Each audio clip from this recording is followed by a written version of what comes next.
All right, what's good, everybody? Welcome to the Rumors Boxing Podcast. Presents Night at the Round Table, Round 8. This is something we do from time to time, just a little midweek thing to talk about a few topics that we may not have touched on the show, or just midweek stuff that we see happening in the news touched up on. Of course, this is a topic that's been talked about by a lot of people already. I'm supposing it's comes out and kind of shocks a lot of people. Comes out of left field for a lot of us.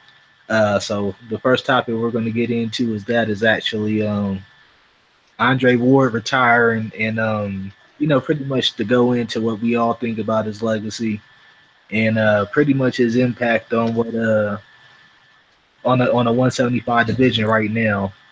After that, that will be followed up by news of Daniel Jacobs signing with HBO and also Matchroom Boxing, which is ran by Eddie Hearn in the UK. So we want to touch on both of those topics, and we might But even into something else.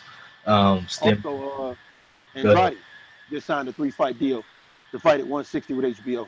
Yeah, and his opponent was actually announced, so I was going to touch on that if you guys wanted to go into that as well. Yeah, Uh, hell yeah. Before we do that, let me go ahead and introduce, of course, my co-panelist, co-host of the show, the Movement Podcast every Sunday. BW, Bernard, we got him from the Truth That Fast About Boxing, and Bo as well from the same show. What's happening with you fellas today? What's good? What's good? What's good, everybody? We in here. Let's talk that boxing. All Truth right. and fact, truth and fact, we always show the fuck up when others speak. All right, so let's get it going, man. I want to start off with Bernard, man. What's your take on Andre Ward's legacy and retiring from the sport? Some of your thoughts on him actually deciding to make that, deciding to retire, and just what you remember him for. You know what I'm saying? Hey, let me say this: his legacy to me is not really care about the undefeated streak, but him being undefeated since 12 years old, is what speaks volumes. That means he carried that on to his professional for over 20 years. That's an accomplishment in itself. Excuse me. Now, not only that, he cleaned out the super middleweight division at his time during the Super Six tournament, as well as moved up in weight. And remind you, not moved up, but was forced to move up in weight per his trainer, Virgil Hunter, and fought the boogeyman. It took him out and retired. To me, there's no complaints about how he ended his career. He went out on top. If he doesn't have the drive no more, there's no point of being in the sport. I salute him. At least I can say this. I'm glad that I was able to see him fight in one of the classic bouts Kovalev Ward won. To see that battle alone was good, and to see him fight in his prime against another top tier opponent at the time, and Kovalev was a great thing. And it was just to see him come back from being knocked down was wonderful. It was beautiful just to see how he took it round by round when he was against the wall. As for the shot, it was kind of shocking to see him go. There was talks about him retiring after Kovalev won and prior to the Kovalev 2 fight. Me personally, I was hoping that he'll get that drive after beating Kovalev and after seeing Terrence Crawford become undisputed, that he would decide to go for the undisputed. Now, if he would have did that and retired, I definitely would have been like, yo, man, there's nothing else he needs to do. But I can't complain, man. It's his career. I'm happy for him. Wish nothing but the best. I'm glad he made sure he saved his money. As well, he got his faculties intact. So, happy retirement to Andre S.O.G. Ward. All right, let me go ahead and pass it on to the Bo, man. What's your thoughts on Andre Ward's legacy? His decision to retire as well. Let me tell you something, man. Just to put something in perspective for cats, I was never high on Andre Ward going into the Super 6, my guy was Kessler. And I remember a couple of my boys, matter of fact, me and 2K talked about this. Me and a couple of my boys was talking about the Super 6 tournament. They were like, yo, man, there's this dude, Andre Ward. I said, man, fuck that nigga, man. That nigga ain't gonna win. They were like, he's a gold medalist. I said, man, that's amateurs, man. This is real man shit right here. He gonna get his ass beat, sent back to fucking punk ass Oakland. And he fucked around and beat Miguel Kessler. And that's when he beat Miguel Kessler. Then Alan Green entered the tournament. And Alan Green was, talking tough, and Ward was like, all right. Ward didn't say nothing. Got in there, he beat Alan Green, and that's when I became a believer in Andre Ward. I said, yo, man, this dude got some straight up dog in him. He got that quiet dog in him. Like, he don't got to talk a lot. He ain't got to bark a lot. Just, get in the ring with me. And I'm going to show you what I can do. And that's the thing that I will have always liked about Andre Ward. Was he tough at the negotiation table? Yes, he was. But show me a successful business person that is not tough when making negotiations. Was he diva acting sometimes? Yes, he was. Show me a successful person that is not diva acting sometimes when they know what they're worth and what they want. Are there things about him that you could say you didn't like? Yeah. Are there things about him you could say that that you didn't, that maybe you wish he was different on? Of course. But what Andre Ward represents to me is number one, he was the opposite of Floyd Mayweather, which is what I've heard everybody say. We want someone opposite of Floyd Mayweather. Here's a guy who had both parents had drug and alcohol afflictions. Got his high school sweetheart pregnant. So here's a kid that, and as a teenager, was faced with real adult life fucking issues, and he made it through all that to where he is today, and he has none of those afflictions. He has no alcohol problem. He has no drug problem. He's a father to his fucking kids. His family is secure. He's made smart business decisions and moves.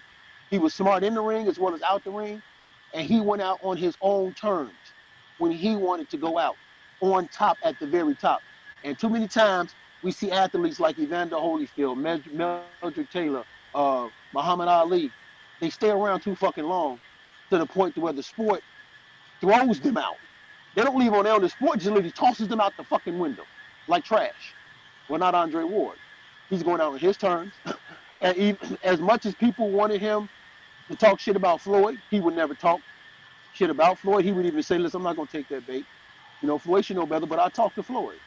And that's what it was with him. So his only crime was when Gennady Golovkin people opened their mouth and said, we'll fight somebody from 154 to 168. He said, all right, well, come on, fight me then. That's his only crime, was wanting to fight a dude that said, hey, I'll fight somebody in that division. Outside of that, you asked him, you say, yo, Andre, we want you to go up in weight. All right. Yo, Andre, we want you to fight Sullivan Beretta. All right. Yo, Andre, we want you to pay Sullivan Beretta. All right. And at the end of it, Andre, we want you to fight Kovalev. Not once, but twice. Yo, all right. And that's exactly what it is with Andre. So Andre S.O.G. Ward, and like I say, I've been fortunate enough to see a lot of greats in this sport retire. My opinion, first ballot Hall of Famer. Anybody that tell me that they didn't like his style, that's because you didn't understand what it was. He was a throwback fighter, and if something worked, he stuck to what worked for him. And I guarantee you, to this day, Andre Ward would rather be a boring winner than a beat up loser any day. All right, man. I definitely agree on everything you guys have said about him, man. You got to think he's gone undefeated since the age of 12. That feat in itself in the amateurs, that's crazy. Of course, winning a gold medal and capping it off by winning titles and being a multi-titleist in two divisions. That's. All right, AB. You know what? One more thing I just want to add. How many of us can actually say we accomplished everything we set out to accomplish before we 40? Agreed. Definitely agreed. And it's not like he leaves anything behind. He's done everything. He's accomplished everything he could accomplish, I believe. Within reason, exactly within reason. It would have been nice to see him, especially after covering the Terrence Crawford and Ndongo fight, and seeing him there and seeing the sparkle in his eye, Like I really felt he was going to go after that, uh, the undisputed thing with the Adonis. But as you said, if he didn't feel his body was up for any more camps or anything of that nature, uh, it's definitely best to leave. If you're not 100% in this game, it's definitely something that could leave you in a harm's way. So I definitely agree with him stepping out on his own terms. As Bernard mentioned, he leaves with all his faculties in place, and he still comment will be doing commentary for HBO and I believe both Sky Sports.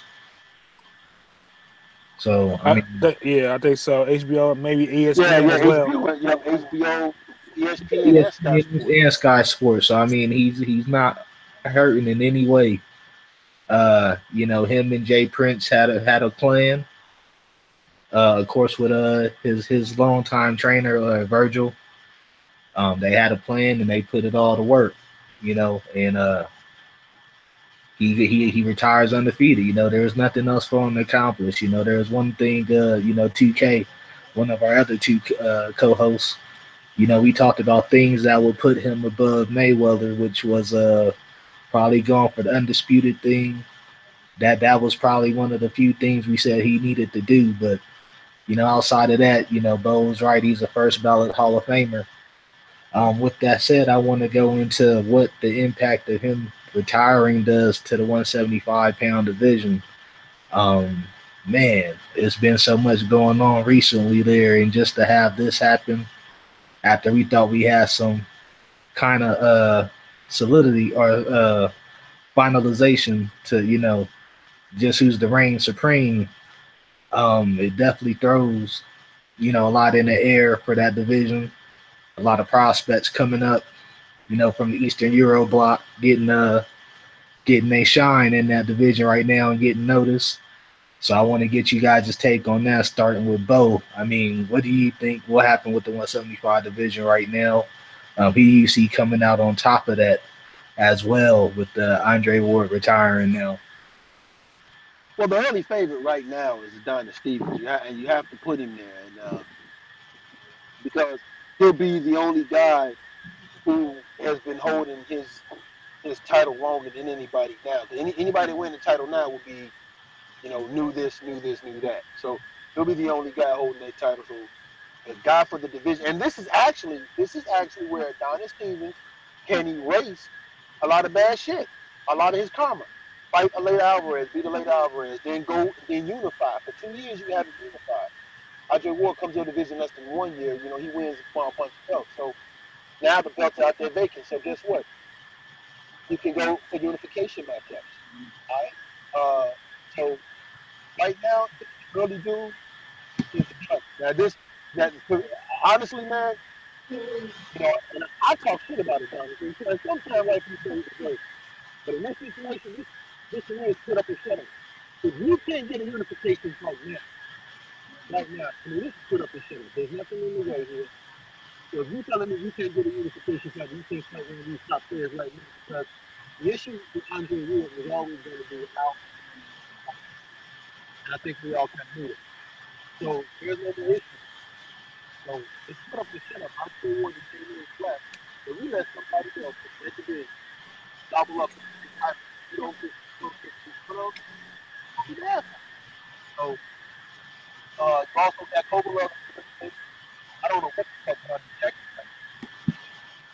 with that Bibbles, that Boston, Beretta, that I don't know. I mean, he has his people like he turned down. Hey, Bo, are you What's away up? from the What's up? phone? Move a little bit closer. Sound like you Oh, fading my out, bad. I'm fading out, sorry. fading out. All right, my bad. Yeah.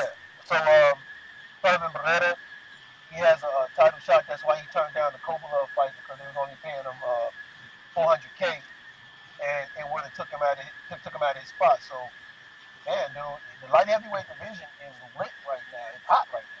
You got a lot of fights that can be made, and it's interesting to see who gonna come out on top. All right, Bernard. Just to give a follow, what's your take on what you think will happen with the 175 division? Who you think will actually reign supreme when it's all said and done? We had Andre Ward and Kovalev both Right now, reigning kings. What do you think will happen right right now? now, uh,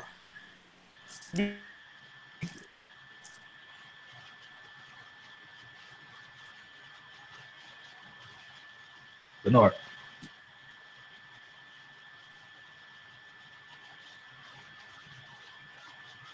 75. Now I don't let go of that belt. I understand uh high risk, low reward against Bivol, but he still should have took the shot. You know what I'm saying? But it is what it is. I definitely would like to see that bout. But as of right now, I said Badu Jack. No, Sergey Kovalev is number one. Oh, excuse me, Sergey Kovalev is number one. Better Beef is number two on my list as the potential person that could take over the division. Number three could be Badu Jack, and four is Bivol. I respect what Bo said about Adonis Stevenson. It's cool, but he's like 40 years old, so how long before he lasts? If he doesn't unify, he's gonna end up falling behind, and then he pretty much may end up just retiring as a champion that never lost it light heavyweight division. Yeah, I mean, I feel as far as Adonis, he had his chance to really go down and solidify his legacy with unify or becoming the undisputed champion against either Kovalev or Ward. Both of those shots seem down the drain, and he's pretty much like Bernard said. It's going to take a while for him to get those fights to unify now with the belts being split up again. And of course, he has his mandatory with Alvarez coming up with the WBC. Um, it's crazy to see though. Guys like Gavacic and Bivol will both be in I guess in position to go after titles with less than 13 fights. We've seen it a lot, of course, in the middleweight divisions recently. With the Nalia news and all that stuff. But it's going to be interesting. 175 is going to be taken by the Eastern Europe. Like I won't say Gavacic is on the young side because I believe he's 30, 31. But Bivol, I mean, that's pretty much the name that's been ringing bells, man. And we have Blue Jack. Me and Bill was actually talking about this earlier. Him even dropping his belt, shakes a lot of things up. Because I felt he would have been elevated to super champ, because of Andre Ward retiring and or whatnot. Right. That's what I was expecting to happen the same way they did with Keith Thurman when Floyd Mayweather retired.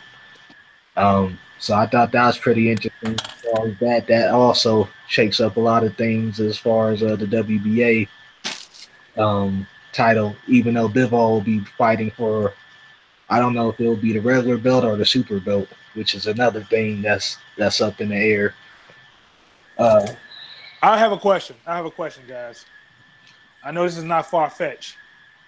Do you think there's a chance that Andre Ward may come back? Nah. I think he's one of those guys that when this is done, it's done. Like I don't think there'll be any.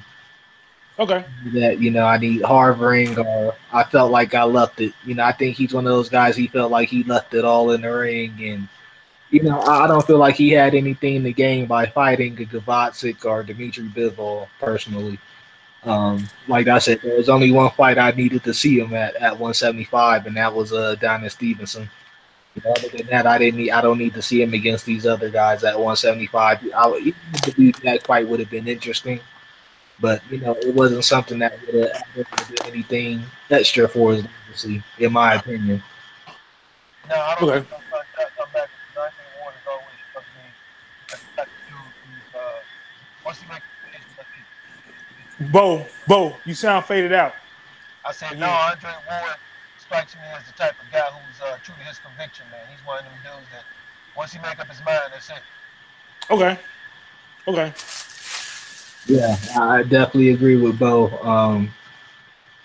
But as far as 175, I think It's pretty interesting. I think Adonis is probably number one right now. I think Sergey Kovalev has a good chance at regaining some of his titles, even though we don't know what's going to happen with him, what's going on with him mentally or his trainer situation.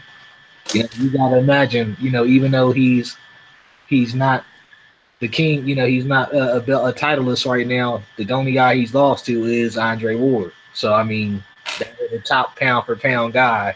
So you can't knock him for that.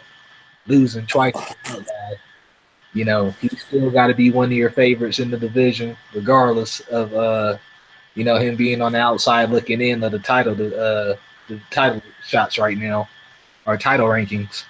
So he still got to be one of your favorites. I would still favor him against the inexperienced guys from Eastern Europe block right now, like Gavacic and Dimitri Bivol. They haven't faced a guy of his caliber as well. I would still have a Koval near the top. I definitely think Bivol is a guy that's real. Badujak, he's definitely still on my radar at 175, even though he did that dumb shit and dropping his belt, which no one understands. I don't really understand. I don't know if that's something you guys may want to talk about a little bit right now. Uh, what are your? I mean, me and Bo talked on it on this show earlier. Is that something you guys want to go into? For a little bit. I don't understand. I said it was a low risk. No, excuse me, it was high risk, low reward. I don't see what's the point of him dropping the belt. I'm gonna piggyback off what you said that with Andre Ward retiring, he could have been, I don't know what's the word, Elevated, promoted or elevated, moved, elevated. elevated up to super light heavyweight champion per WBA. Uh, it's kind of a thing. I don't know why. I don't know what's the Badu Jack's game plan. What's Mayweather's game plan for him in that division? Is the game plan to go after Adonis Stevenson? You get what I'm saying? I would think. Yeah, I mean, I wasn't keen on the situation until earlier, actually talking to Bo. And it seems like he wants nothing but the biggest money fights out there, which will seem like he's leaning towards Adonis Stevenson. Um, But here's my thing, right? Okay, big money fight is him and Adonis Stevenson and Kovalev and probably. COVID and those two. Hmm. My thing is this though. And I'll say this. Bo just dropped off. Okay, okay, he He's just got. back on. Yeah, he's on. He's back on. His, I would think, maybe correct me if I'm wrong, that if I had the WBA belt, that holds some kind of leverage in negotiations, whether it's the regular or the super. Because right now, Ward has just retired. If I beat Bivol, me being a regular champion at light heavyweight, if I'm Badu Jack, hypothetically speaking, so people will understand what I'm saying. Hypothetically speaking, if I'm Badu Jack, I go against Bivol. It's for the WBA regular belt that I have. I beat him. After I beat him, the WBA decides to, you know what, elevate me to super champion in the per the rankings of the WBA light heavyweight division. I'm the super champion now. The regular belt is now vacated. Now that I'm the top champion in the WBA, I have somewhat a leverage to negotiate against Stevenson, who's the WBC champion, or I can negotiate for a chance to fight for one of these vacant belts, or whoever fights for one of these vacant belts become champion. I have something to bring to the table. I think it's kind of backwards. I think he should have took the Bivol fight. I think it would have been a great fight. I'm not saying Badu Jack is scared of Bivol, but for me, I understand you trying to make. He's up in age. What? He's 34, 35, right? 33, 33. 33. Hey, I don't know, man. I don't know what these TNT guys be thinking, man. I consider Badu Jack smart, but I don't think this is a good business move on his part. That belt you could have had used for leverage. It's kind of like when we're gonna talk about him later on in the show. Andrade. Remember, Andrade went to Germany to get the WBA regular 154-pound belt, puts himself in line to fight Lara. Smart move. That's what I'm thinking. He brings leverage not only to fight Lara, but possibly at the time one of the Charles, because Jamal was IBF champion at the time at 154, as well as Jamal, who was the WBC champion. It was a smart move. That's why I think Badu Jack should have kept that belt. Have leverage when it comes to being in business negotiations. 2K has already talked about. We already talked about how his style is. He has a few draws on his record. He's been considered what people say he's been screwed by the judges. Based on his style of fighting, or whatever that may be. Just to go against to get these big money fights, you need to bring something to the table, not just your name. I think a belt would have helped him out in negotiations. All right, Bo, let me get you to chime in on this one. Do you think Badu Jack is harmed? What do you think that Badu Jack has really done to himself business wise or negotiation wise to even making big fights against even Adonis Stevenson now? Is that even an option that you think Stevenson looks at now without the title? Without Badu Jack having the title? I think Stevenson only looks in without the title if there's a lot of money involved. That's it. That's it. If there's a lot of money involved, then I see Stevenson looking at him without the title. If there's not a lot of money involved, then why? For what? What would be the reason? Because here's the thing, and it's not just them. I don't know what the fuck up with the way Floyd is doing thing with these fighters. I'm sorry, I'm a little disappointed. You let you well, I'm not gonna say you let, but Tank Davis wasn't focused enough, and he lost his belt from Cato, right? Yep. Which I may add something Floyd never did, right? Floyd never did nothing like that, right? Bondi Jack lost the belt to Dolphin Weight, so fighter belt only to drop. Again, that's what Floyd has never done. Floyd has never dropped a belt. Floyd was holding a 154-pound belt, holding up shit at 154 because he didn't want to let them belts go. And he had one funky ass fight at 154. So how are you advising these dudes to do Bo, you breaking up a little bit. Okay, I'm sorry. Can you hear me now? Yeah. Okay. And if you're telling these guys, oh man, don't worry about the belts, I'll get you money. That's the wrong signal to send. They're gonna always think, oh, I don't need a belt, I can get money. No, having the belt is what brings you the money. Fighting Thank civil, you. in my opinion, fighting civil, in my opinion, would have added more stock to Bondi Jack, especially beating someone who's considered a highly talented fighter. He's 11 and 0. He's never been in a ring with someone that's gonna go to his body. Never been in a ring with someone that's gonna go to his ass. So why not go ahead on? And I'm not saying it would have been an easy fight, but get that paycheck. Now, when you go to the table, like my man Bernard said, not only do you have the belt, but you got a resume. I got Nathan Cleveland. I got Bivol. Okay, and I got a resume at light heavyweight now. Stuck with it. That's how you do it. So in my opinion, it's I can't say it's the wrong move. I'm gonna say I don't like it because only time will tell if it was the wrong move, depending on what his next fight is. But if his next fight is for a title or a title eliminator, oh, I'm gonna be all the hell fucking mad because that means that you just let somebody else in Bivol grab a belt that was really yours in the first place, and now instead of you fighting, that's the problem we talk about, man. Too many of these guys get wrapped up in money and they don't look at the legacy. And I think that's kind of what's going on here, man. These guys are looking at the money and they're not looking at legacy. Henceforth, why Floyd can tell us shit like, oh, Tank Davis not going to fight Lomachenko right now. He's not ready.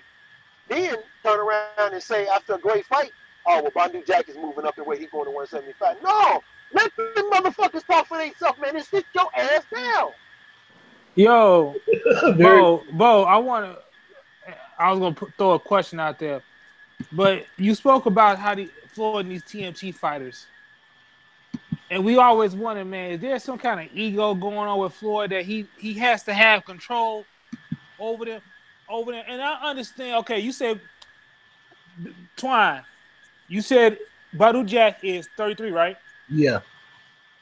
He's 33, same age as Andre Ward, who just retired. Could this be? I mean, I'm playing devil's advocate here. Cause I'm gonna piggyback on what Bo said. He said some of these fighters need to stop thinking about money and be more about legacy. Well, I'm looking at Badu Jack. He's probably trying to prepare for the future. Could that be this? Could that be could that be a way? Now, don't get me wrong, Bo. I'm not sticking away from my point that I just said earlier. I'm playing devil's advocate, people, so y'all understand. Could this be about, you know what? I want the big money fights. I'm willing to relinquish my belt for more money and pretty much setting himself up for the future to retire. I mean, No, go ahead. no, and I'm gonna tell you why. Because right now you have a division where you have a lot of open belts.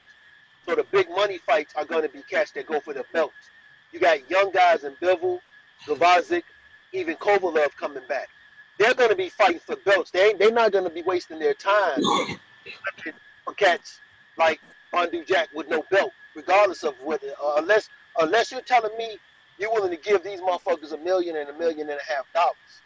See, that's the only way. Outside of that, they're not gonna have time to be dealing with you because they want to grab belts because they know, hey, if I become a unified champion, that's more money for me. See, there's a lot of young guys. That's why I just really feel like I get what you're saying, but how big of a fight can you get without a belt? That's just my issue. No, and I agree. That's why I had to throw out the devil's advocate part of the situation because is this based on retirement? I'm trying to look at more money because which to me would. Why would you do that if you're looking for big money fights? My thing is this, and I'm gonna throw this question out. Could it be that now that Andre Ward, which I don't even understand in itself, with Andre Ward retiring, Badu Jack probably like, you know what? There's no point of holding that WBA belt. There's not a chance for me to fight the top guy because he retired. So let me go and relinquish it. You know what I'm saying? Yeah. Could that be a case like, man, damn, here's the chance I could have had a fight that I would love to see, even though the politics between Jay Prince and Al Heyman would have been hindering it, not unless the WBA ordered the fight. But I mean, it could be one of those things. We never know. Again, I'm piggyback on what Bo said. Only time will tell, depending on what's the next fight. Yeah, I agree. If he fights for a title eliminator, that's a waste. That's a waste of time. So you had a belt you could have used as leverage. If you look at the ratings, Badu Jack's not rated by any of the other entities. So it's pretty interesting. He put himself in an awkward situation. Like he's not ranked in the top 10 of any of the other by like any of the other organizations that I see. The WBA was his leverage, and he essentially fucked that off and got rid of it. I don't understand it for the life of me. Like I can't understand what kind of leverage he brings. Adonis could actually say "fuck off" now. I mean that's ultimately what he's done to himself. So I don't think he really. I don't know. I don't see a Kovalev fight happening. You know, Floyd's ties are more with Steven Espinoza and Showtime. So I don't see a Kovalev fight happening on HBO. Right. Those are the two big money fights in the division that he wants. So I mean, he pretty much. I think he screwed himself out of that. At least the Adonis fight. Adonis can look him off now because of that. You know, there's no title on the line. What are you doing for me? You know? Well, like I said, the only way Adonis takes a fight with him is if he talk about 10 and then which again is a weight. It's a weight. It's a weight for Father. All right, so I guess we'll go ahead and jump into our next topic, which is Danny Jacobs signing with HBO and Matchroom Boxing, man. I'm gonna go ahead and let Bernard chime in, share his thoughts as far as man, the Eddie Hearn Matchroom. That was a shocker for me. Let me get your thoughts on these signings by Danny Jacobs. It's strategic. And I don't think when I say that, people be like, wait, what? What you mean strategic? It's strategic. Think about it. All the top middleweight contenders are on where? HBO. In order for Daniel Jacobs to get a shot at them, he had to go to HBO and sign with them. Now, in order to be with HBO, you have to sign with a promoter. So he signed with Eddie Hearn. Now, let's look at this.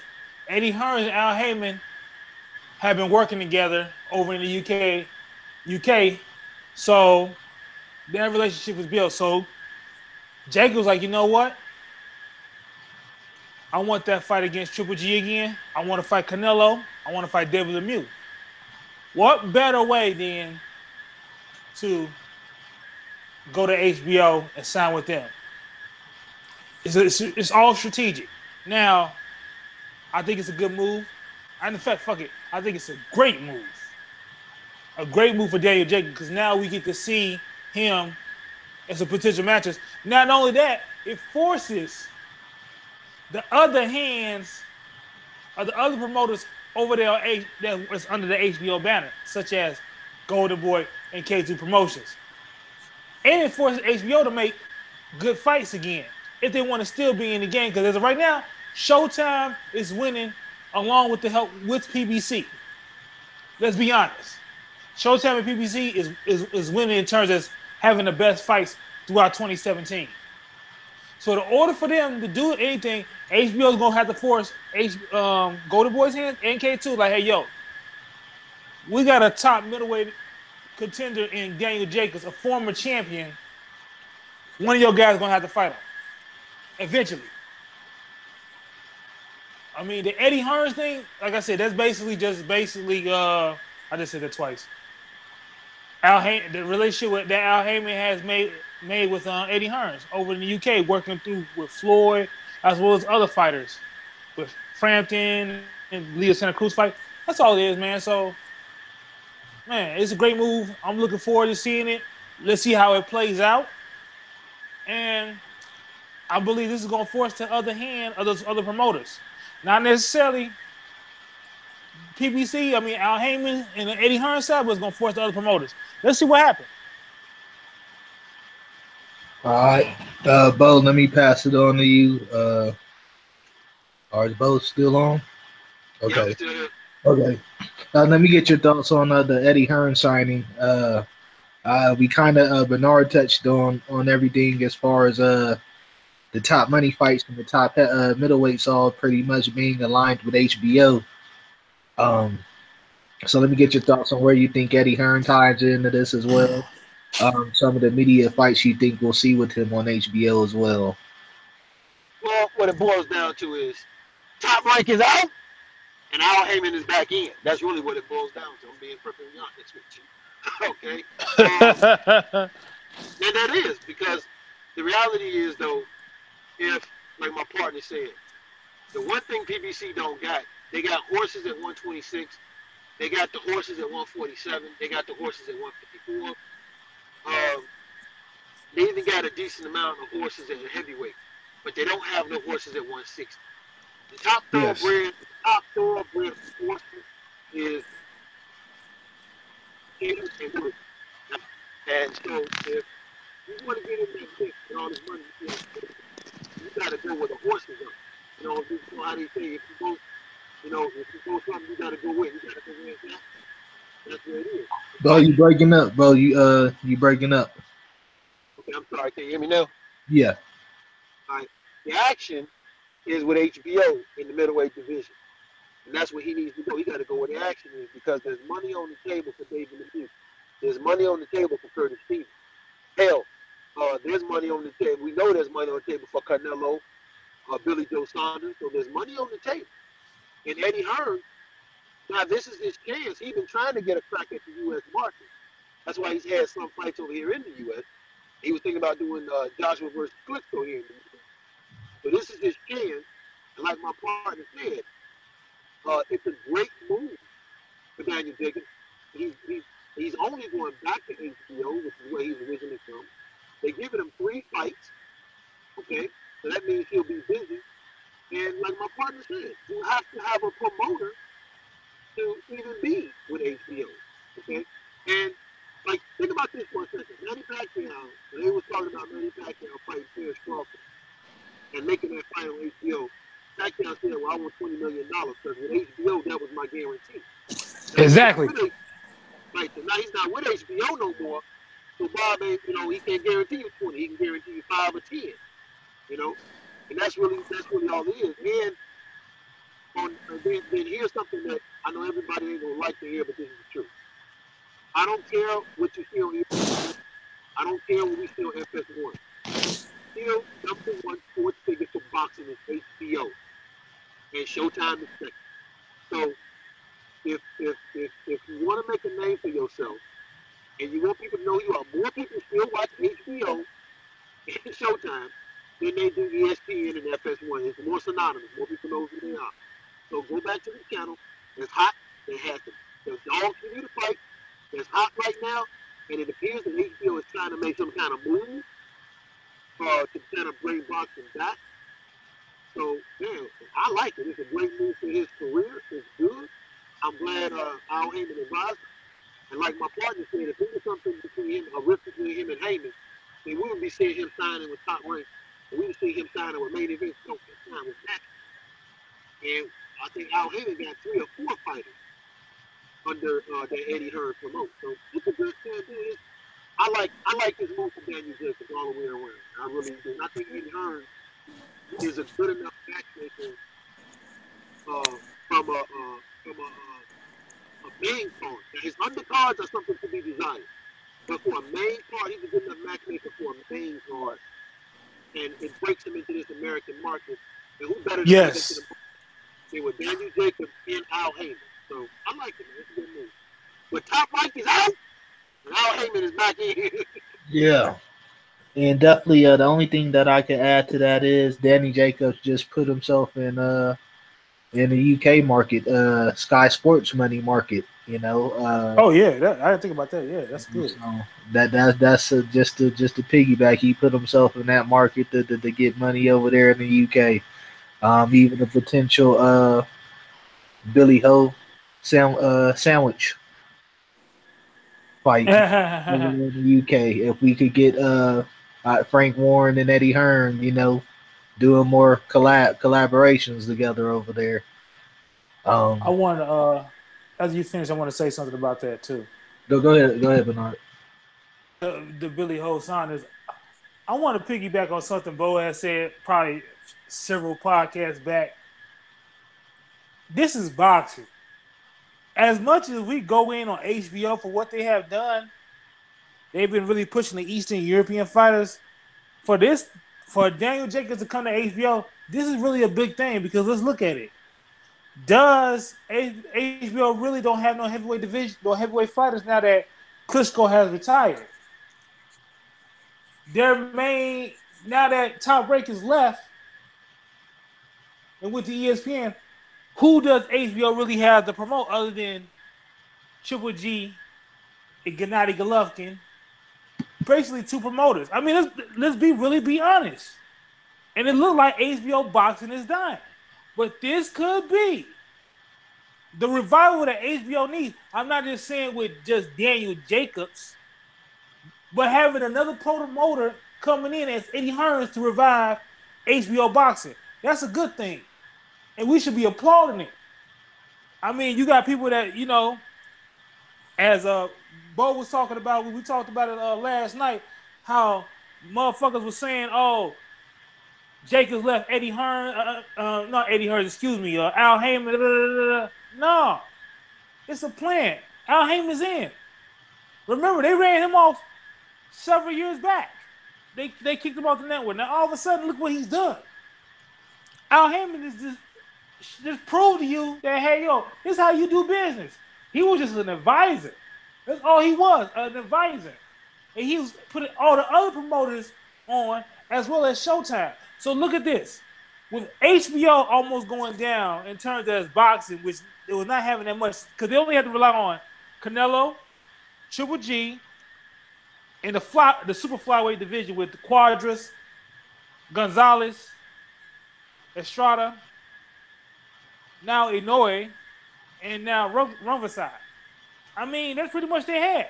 Bring another player in and another promoter in, that opens the door. Now other fighters from other divisions are going to come in. Then that's going to bring in more. So again, I think this is a great thing for the sport of boxing. Yeah. If one thing you could say they know how to definitely put on the show in the Yes, UK, sir. as far as the spectacles, we saw Joshua versus Klitschko. That was live as hell. And their fans bring a whole different vibe, to the market. So if we see more, even see Jacobs telecast over there in a fight, a big fight, we'll see, man. I definitely like to see what Eddie Hearn has in mind for, what he like to do in the American market, though. It'll be interesting to see. With that said, I guess we'll hop into another topic that we weren't necessarily planning, but it kind of came up. It looks like Demetrius Andre's opponent has been announced for his return to HBO. He'll be fighting Atlantis Fox, which is he'll be fighting as the co-main event for Jezreel Corrales versus Alberto Machado, which was also announced earlier this week. Their fight is scheduled to be for October 21st. Let me get you guys thoughts on this. Bo, I'll let you chime in on it first. Fox is 6 foot, same size as Willie Nelson, pretty much. So I mean, he measures up, to Willie Nelson's size as far as height and reach. Let me get your thoughts on this fight and pretty much Demetrius Andre being back in play in the midst on HBO. I'm back. Can y'all hear me? Yeah, go ahead, Bo. All right. Yeah. Man, when I first saw it, I had to look at the motherfucking article like 3 times and look at the name, like, and scratch my eyes, like, did that say Andrade? Is that Andre? The nigga finally about to be active? I like this move. I think this is a move he should have done a long time ago, to be honest with you. It's become clear and apparent Edison Lauder was bullshit. He was never gonna fight this guy. Okay. Andrade has, in my opinion, made some questionable business decisions, and now he has an opportunity. I remember we talked about this a while back about him eliminating himself even from Showtime with some moves that he made. So you have a 3-fight contract. You went up in weight to 160, which is a hot division now. Charlo is there, like we said. So you got Charlo and new to the division. You got Andrade new to the division. I like this move for him, man. Finally, we'll see him busy. Now, my only concern with him is opponents, because Banner Promotion isn't known for being able to afford and pay a lot of stuff.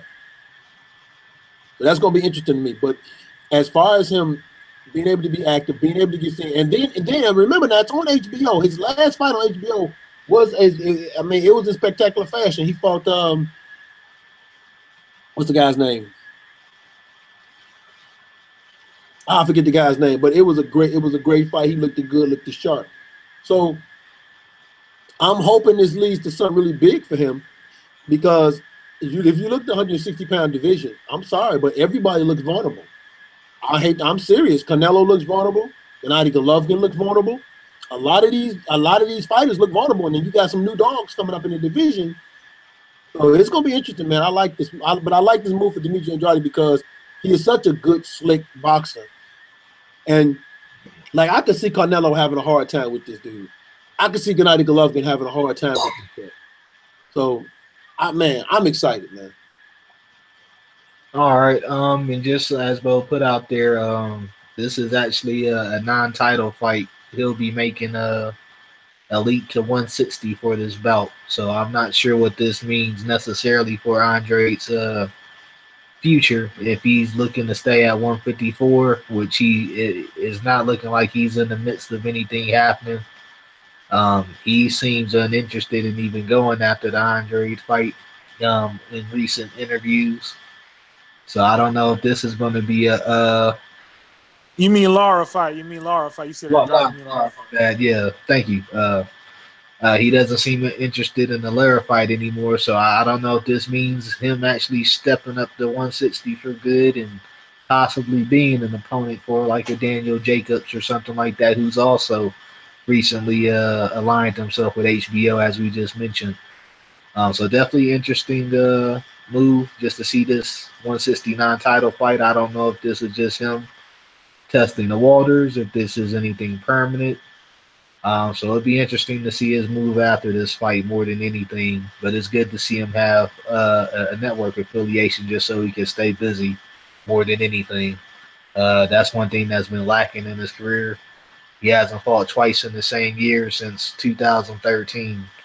So, inactivity has been the pretty much the one thing that people have disliked about his career, other than his the business side. Inactivity in the ring, outside the ring, bad business. So he leaves a lot to be desired on the table.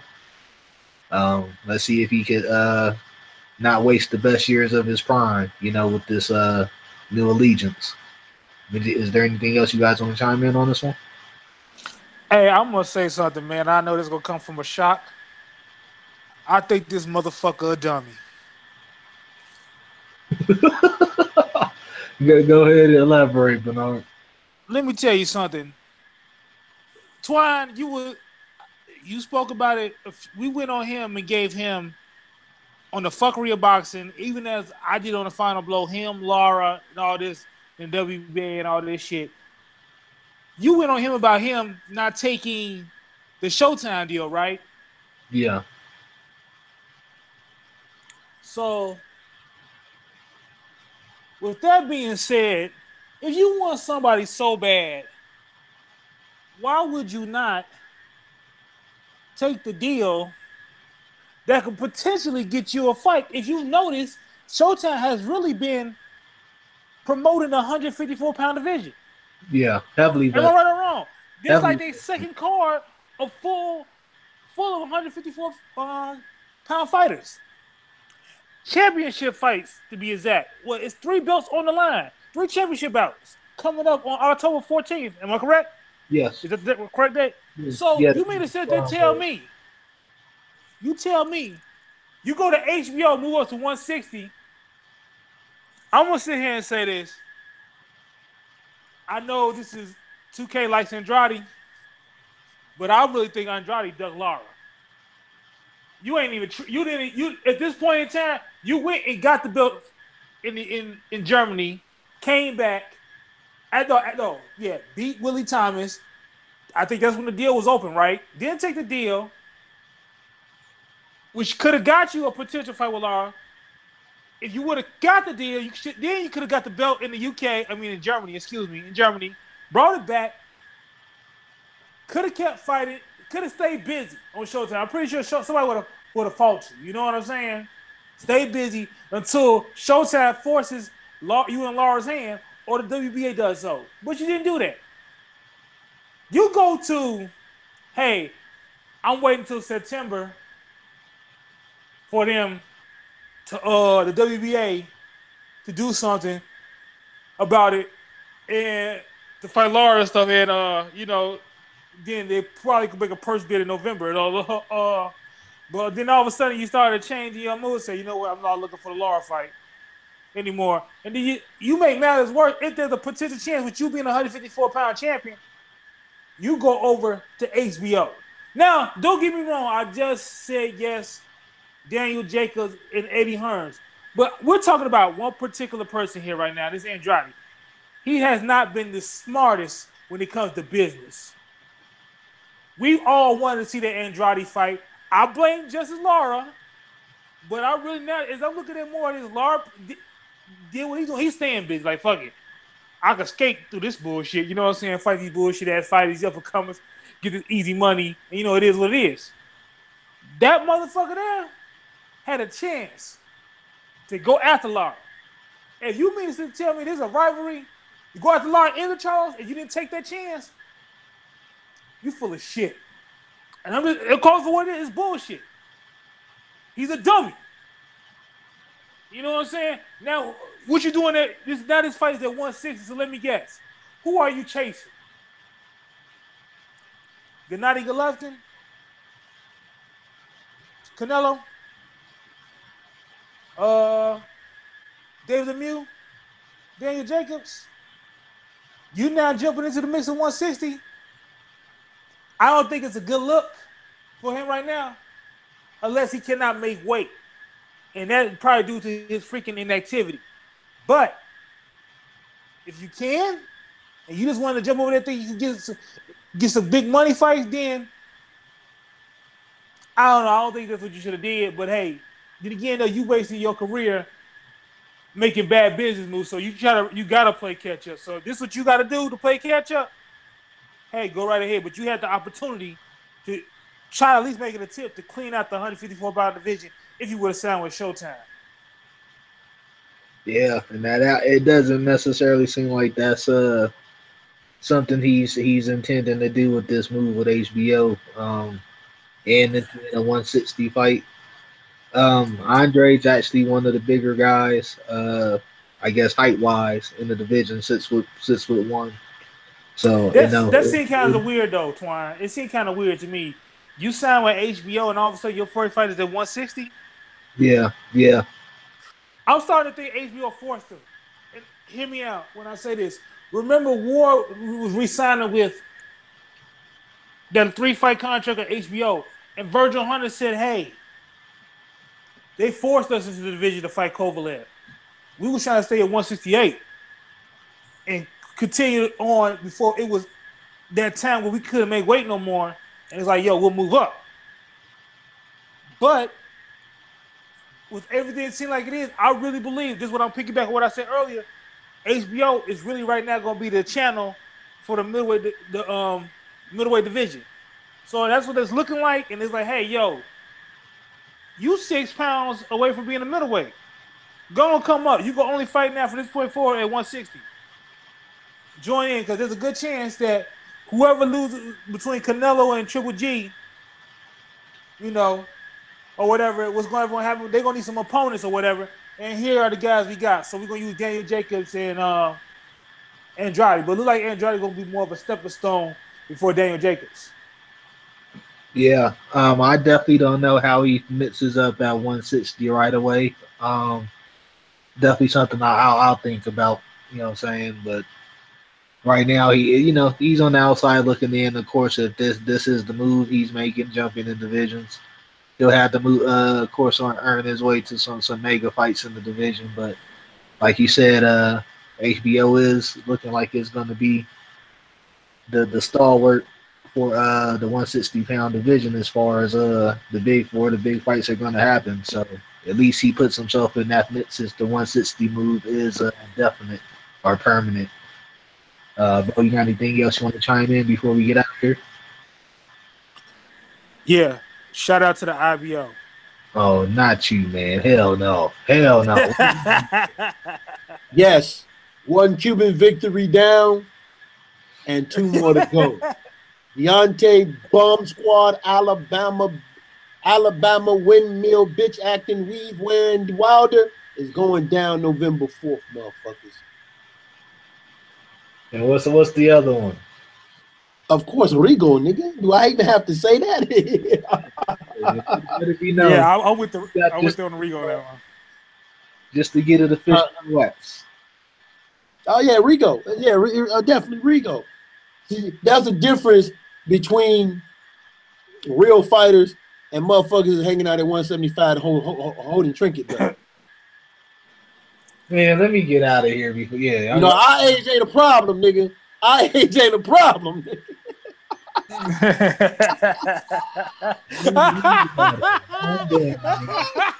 I'm done. I can't. I'm not even gonna give no shout outs, man. I'm done.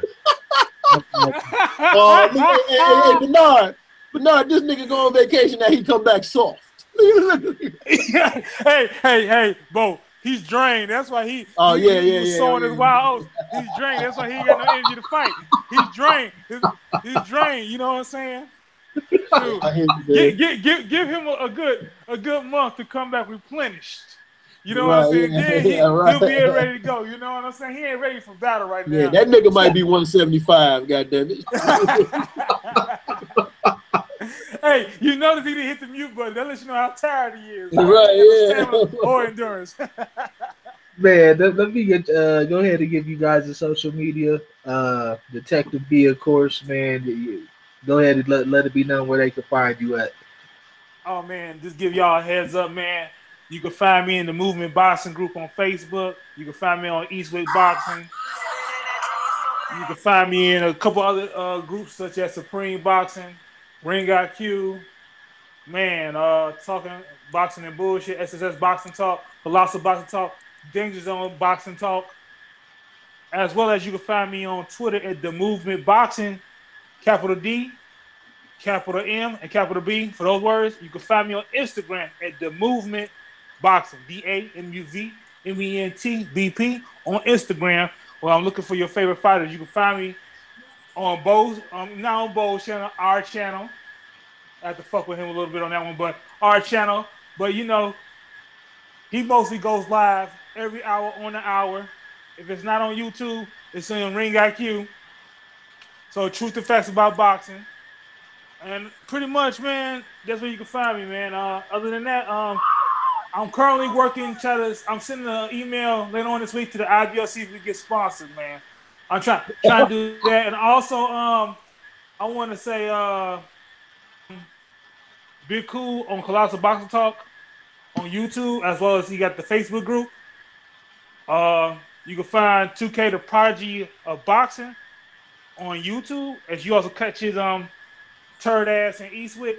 So other than that, fuck 2K, fuck Wilson, aka Willie Kid, fuck him.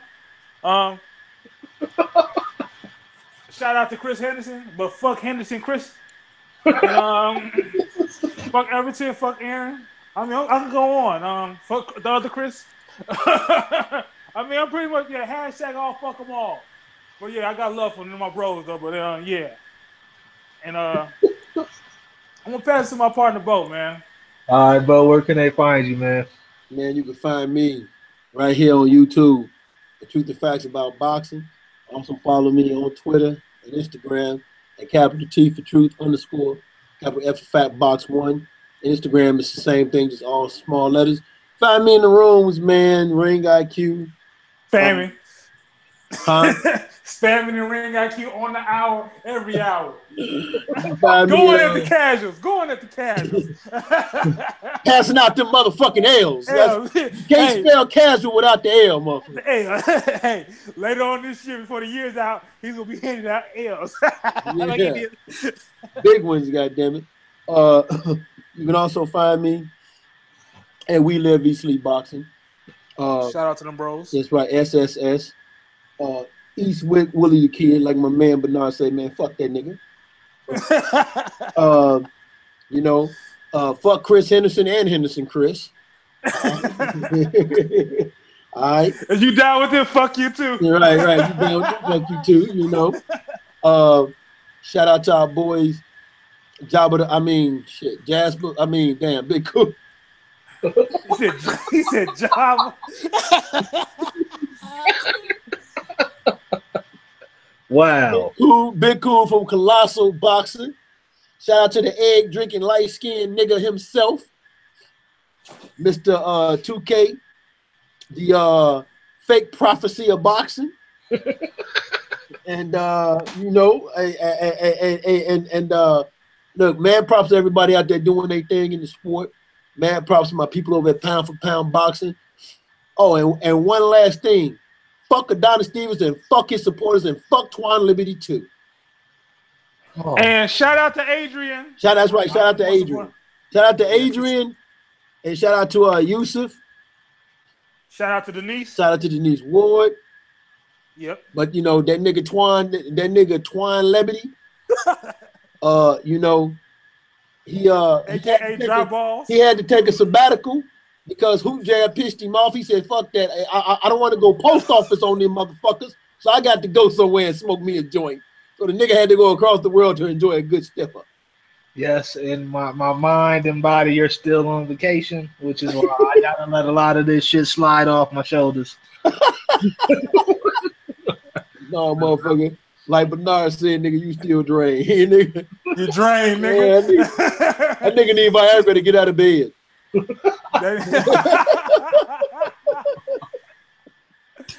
Yo. Shit. Yes. That nigga 2K is on punishment, man. His wife said you drunk up all the eggs. You can't get on the computer today. Fine Liberty, you can catch me officially with the movement. You know what I'm saying? Our Boxing podcast every Sunday. I'm in pretty much all the groups these guys mentioned. We live, eat, sleep boxing, Eastwood boxing, Ring IQ. I'm back in the country now, so you'll see me a little bit more active in the groups again. So, well, probably in another couple days, I still need to reinvigorate myself a little bit. But yeah. He need to hibernate for 2 more days. He'll be good. Hey, hold on. Hey, this nigga said y'all gonna see him active more. Shit.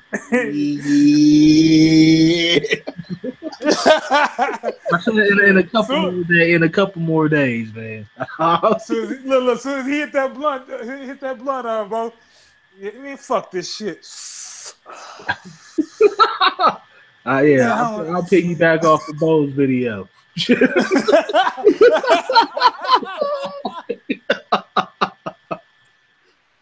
All right, y'all, man. Thanks for joining us on this night at the round table, man. Hold on, man. We forgot somebody, man. Who? We forgot to send a shout out to the most knowledgeable cat in all the groups, man. Tavon, man. Oh man. Oh man. That's Bernard Buddy, man. Bernard said him and Tavon going on vacation. Nigga, don't you ever speak that blasphemy. That nigga start stuttering. Don't you ever speak that blasphemy, dog. Hey, hold on. So. Hey, I'm not drained, motherfucker. Hold on. I'm not that drained. Nigga start stuttering. And look, I'm mute that motherfucker my goddamn self. I'm not drained, nigga. Shit. I'm fully, you know what I'm saying?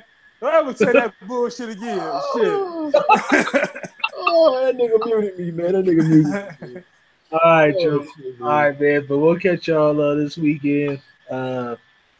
We gonna hold it down to our fellow. He. I think you're not gonna be able to make it this weekend, right, Bo?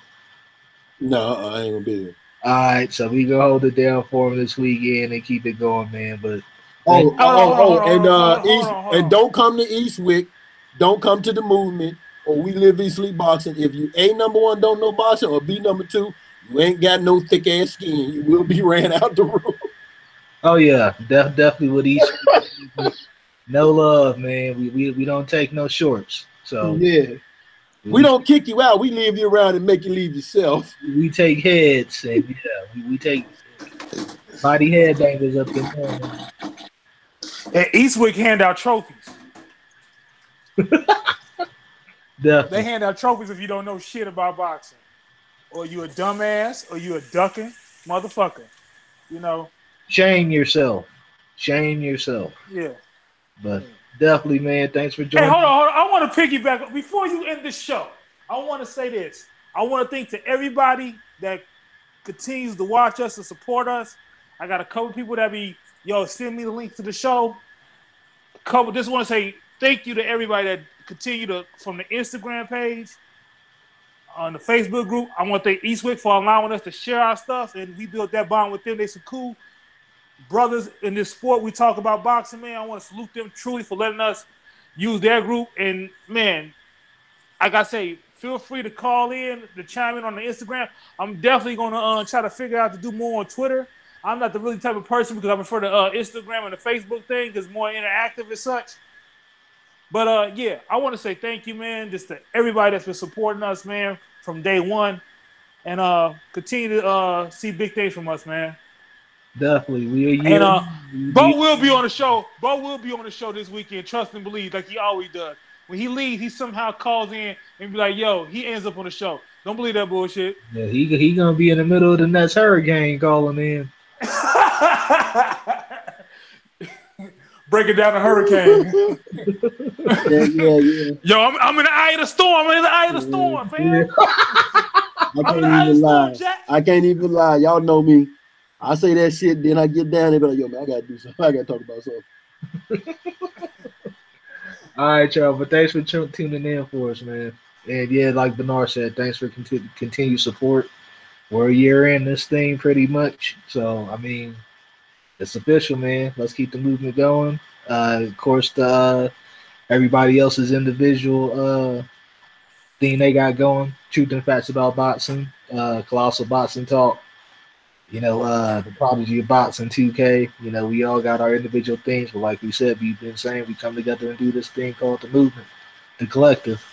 But thanks for tuning in, and we'll catch y'all on Sunday. Peace.